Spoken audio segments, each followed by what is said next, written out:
పోలవరం ప్రాజెక్టుతో తెలంగాణలోని ఏ ఒక్క ఊరు రైతు కుటుంబానికి నష్టం జరగకుండా కేంద్రం ఆంధ్రప్రదేశ్ ప్రభుత్వం పోలవరం ప్రాజెక్టు అథారిటీ వెంటనే తగిన వరద నివారణ పునరావాస చర్యలు చేపట్టాలని మాజీ మంత్రి హరీష్ రావు డిమాండ్ చేశారు.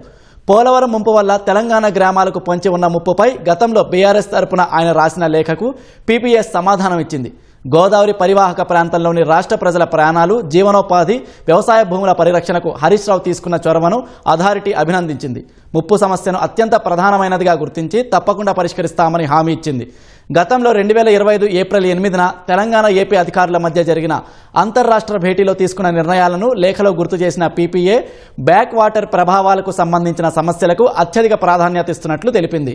పోలవరం గరిష్ట నీటి మట్టం 45.72 మీటర్ల వద్ద తెలంగాణలో ముంపునకు గురయ్యే ప్రతి ప్రాంతాన్ని పటిష్టమైన ఇంజనీరింగ్ పద్ధతుల్లో రక్షిస్తామని స్పష్టం చేసింది.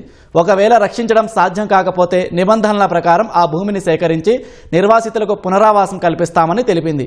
పోలవరం ప్రాజెక్టును త్వరగా వాడుకలోకి తెచ్చేందుకు కేంద్ర కేబినెట్ ఆమోదం మేరకు మొదటి దశలో 41.15 మీటర్ల వరకే నీటిని నిల్వ చేస్తున్నామని వివరించింది. పోలవరం ముంపుపై తెలంగాణ ఆందోళన నిజమేనని పీపీఏ లేఖలో తేలిపోయిందని హరీష్ రావు అన్నారు. రాతపూర్వకంగా ఇచ్చిన హామీలను మాటలకే పరిమితం చేయకుండా అమలు చేయాలని హరీష్ రావు కోరారు.